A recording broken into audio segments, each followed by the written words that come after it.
Hello, I hope you're doing well. Today I'm going to talk about something that happens, I think, in a lot of people's lives, which is repeating pain cycles, relearning lessons, meeting the same people in different bodies, experiencing the same lesson or experience with different packaging. The physical may change, but on an emotional, spiritual level, it's the same thing happening over and over again. And it is as frustrating as it sounds.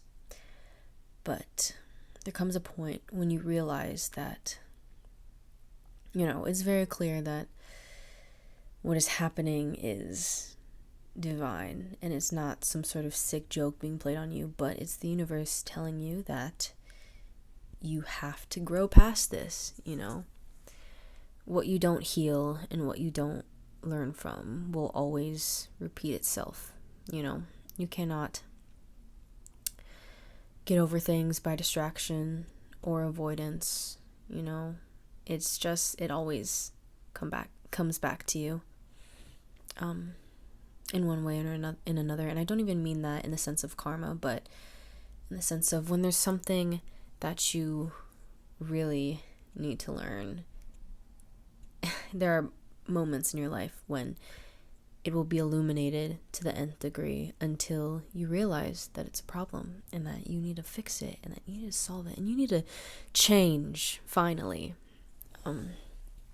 Because, we're human beings, we're meant to change and we're meant to spiritually evolve and learn from our mistakes instead of repeating them. I've had this lesson that keeps happening to me that has to do with attachment and getting attached to people for no reason. You know what I mean? And it always ends up the same, no matter who it is. It's happened countless times. And I think it's super funny because I've built such a community on TikTok about detaching and all this stuff and Taoism and going with the flow and all that stuff. And I do think that is a big part of my identity, and I do think it's easy for me to do that. But that only came with being attached to people so many times, to friends, to partners, to opportunities. You know what I mean? Like white knuckle gripping things until I'm forced to let go. But yeah, I realized that things never really changed for me until I figured out that I needed to actually let go. Like on an emotional, spiritual level, not just let go of someone and then find that same person in someone else or distract myself with someone or something else. You know what I mean? So you can identify that these cycles are happening quite easily because the feeling is obviously familiar or it triggers you. Whatever situation it is, it triggers you quite easily. You know that is something that you need to address and you need to heal and understand why is this happening and what is the path of least resistance. How do I let go of this or get through this, and how do I learn from this and not make the same mistake in the future? Because the thing is, a lot of people want to make the same mistake, because they know how it ends, and there's comfort in certainty, and there's comfort in just knowing what's going to happen to you, even if it's negative. There are people who are very attracted to toxic people because they know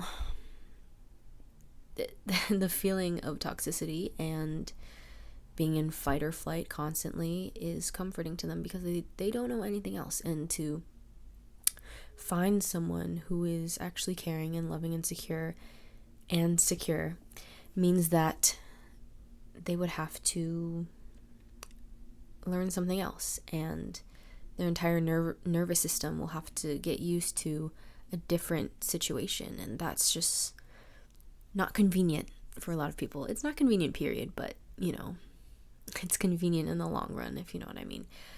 But yeah, it's so you have to identify it first and foremost, that you're in a cycle, in a negative pain cycle, and then you have to realize what the root of it is. You know, trace it all back. Go back to the first time that you got hurt by someone like this, or that you,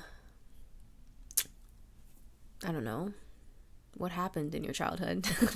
Like, that's such a loaded question, but what happened? What happened? And understand that this is a wound that goes deeper and further than you know, and that's the first step. And once you do that, realize that you can choose to be a different person now. You know what I mean? You're not a child anymore. You are not helpless. You do not have to be helpless. You can step into your power, and you can change. You can be worthy of love and be worthy of different things. And yeah,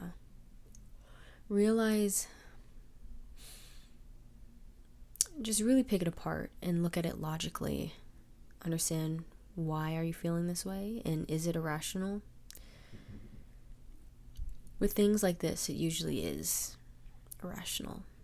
And be like, hey, there's no need to be feeling like this, because it's illogical.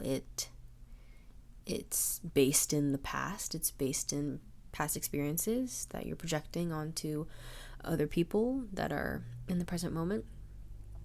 And just realize you're doing that and be like, no, I don't want to do that anymore. And yeah, it's really hard in the moment, because when we're overtaken by emotion, when we're triggered,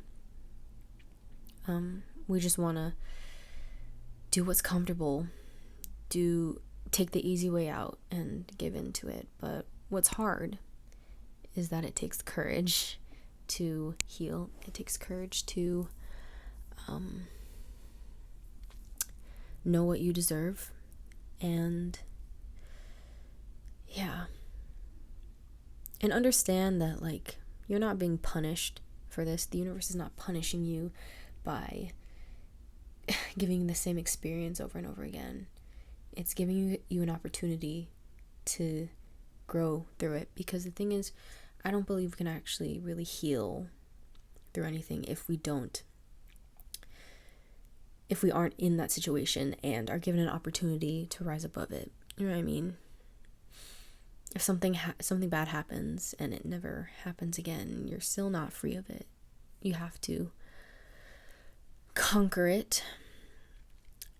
This obviously doesn't apply to more serious situations, but in terms of, I don't know, more emotionally aggravating social situations, I definitely believe that's true, especially with romantic situations. You know, you can only really heal yourself romantically while you're in a romantic setting, I think. Obviously, you need to take time to be alone, and that's very important, but it's also important to, I guess, test drive what you've learned and prove that you have changed. You know what I mean? It's a really crazy thing, you know, but you have to find the beauty in it. You have to find the beauty in growing, in wanting to change, or else you never will change, and you'll be stuck with the same suffering, the same miseries that you've had your whole life. And you should want something better for yourself. I want something better for you. But yeah. Oh, did it still go? Oh, sorry. It just said that I had 20% left, but I think that's a sign. I hope you gained something from this video. I know that talking this out with myself is something I needed to hear. But yeah, I love you, and I'll see you when I see you.